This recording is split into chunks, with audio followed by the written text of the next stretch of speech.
ঘৰত এগৰাকী থাকুতে যদি দ্বিতীয় গৰাকী বিয়া কৰায় 7 বছৰ জেলত যাব লাগিব 7 বছৰ জেলত যাব লাগিব ধৰ্মত কি লিখা আছে মই নাজানো মই এটাই কথা জানো যে অসমৰ প্ৰতিগৰাকী মহিলা সন্মানৰ সৈতে জীয়াই থাকিব পাৰিব লাগিব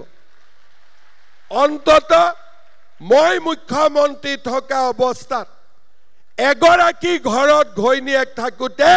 দ্বিতীয় গৰাকী বিয়া কেতিয়াও হ'ব নোৱাৰিব আৰু বিয়া হলে জেলত গৈ বহি থাকিব লাগিব আজি আমাৰ অসমত এনে এছাম পুৰুষ আছে ঘৰত এগৰাকী পত্নী থাকুতে আৰু এগৰাকী বিয়া কৰায় কিছুমান কয় যে নহয় আমাৰ ধৰ্মত লিখা আছে 4টালৈকে আমি বিয়া কৰাব পাৰো এগৰাকী ঘৰত পত্নী থাকুতে আৰু যদি 3 গৰাকী বিয়া কৰায় মহিলা গৰাকীৰ কবাত সন্মান থাকিব জানো সমাজত উলাব পাৰিব জানো সেই কাৰণে এইবাৰ আমি 25 নৱেম্বৰত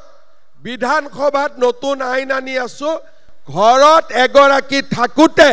যদি দ্বিতীয় গৰাকী বিয়া কৰায় 7 বছৰ জেলত যাব লাগিব 7 বছৰ জেলত যাব লাগিব ধৰ্মত কি লিখা আছে মই নাজানো মই এটাই কথা জানো যে অসমৰ প্ৰতিগৰাকী মহিলা সন্মানৰ সৈতে জীয়াই থাকিব পাৰিব লাগিব অন্তত মই মুখ্যমন্ত্ৰী থকা অৱস্থাত এগৰাকী ঘৰত ঘৈণীয়েক থাকুতে দ্বিতীয় গৰাকী বিয়া কেতিয়াও হ'ব নোৱাৰিব আৰু বিয়া হলে জেলত গৈ বহি থাকিব লাগিব আজি আমাৰ অসমত এনে এছাম পুৰুষ আছে ঘৰত এগৰাকী পত্নী থাকুতে আৰু এগৰাকী বিয়া কৰায় কিছুমান কয় যে নহয় আমাৰ ধৰ্মত লিখা আছে 4টালৈকে আমি বিয়া কৰাব পাৰো এগৰাকী ঘৰত পত্নী থাকুতে আৰু যদি 3 গৰাকী বিয়া কৰায় মহিলা গৰাকীৰ কবাত সন্মান থাকিব জানো সমাজত উলাব পাৰিব জানো সেই কাৰণে এইবাৰ আমি 25 নৱেম্বৰত বিধানসভাত নতুন আইন আনি আছো ঘৰত এগৰাকী থাকুতে যদি দ্বিতীয় গৰাকী বিয়া কৰায় 7 বছৰ জেলত যাব লাগিব 7 বছৰ জেলত যাব লাগিব ধৰ্মত কি লিখা আছে মই নাজানো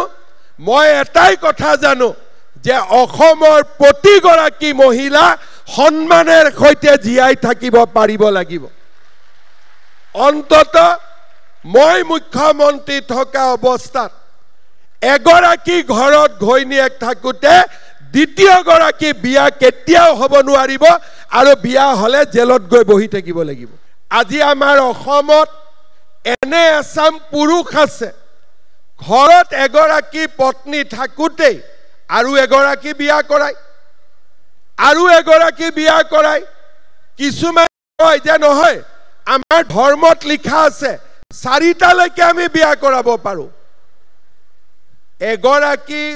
ঘৰত পত্নী থাকুতে আৰু যদি 3 গৰাকী বিয়া কৰায় মহিলা গৰাকীৰ কবাত সন্মান থাকিব জানো সমাজত উলাব পাৰিব জানো সেই কাৰণে এইবাৰ আমি 25 নৱেম্বৰত বিধানসভাত নতুন আইন আনি আছো